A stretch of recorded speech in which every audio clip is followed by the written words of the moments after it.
Attendance తీసుకుంటున్నాను. Gangs Vishwak రాలేదు. మరి వచ్చి కూర్చుంది ఆత్మ. రత్న నేనే Kattappa. He's a very soft person inside. He's like a teddy bear actually. ఇది క్యారెక్టర్ ఆఫ్ రాధిక కంటిన్యూడా అని ఒక డౌట్. చాలా మంచోడండి. మంచి మూడు అని చెప్పి ఎవరు అడిగింటారు. Genuine గా నువ్వు ఉన్నప్పుడు నేను అలాగే మాట్లాడతాను కదా. ఒకవేళ కనుక ఎన్టీఆర్ గారి సినిమాని ఏదైనా రీమేక్ చేయాల్సి వస్తే which movie do you want to pick? నాలుగు చైతు నన్ను అలా ఎందుకు చూసాడో కూడా నాకు తెలియదు ఇప్పుడు. మస్తు షేడ్స్ ఉన్నాయి ఇలా నీలో.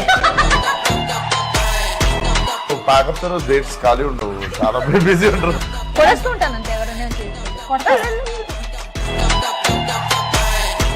అతనికి సుమ గారికి సిమిలారిటీస్ మీరు చెప్పినటువంటి డైలాగులు కాకుండా విశ్వక్ స్టైల్లో కొన్ని డైలాగులు ఏమైనా చెప్పేశాడా? నాకు కూడా మీరు వినొచ్చు కానీ వేయలేరు అది.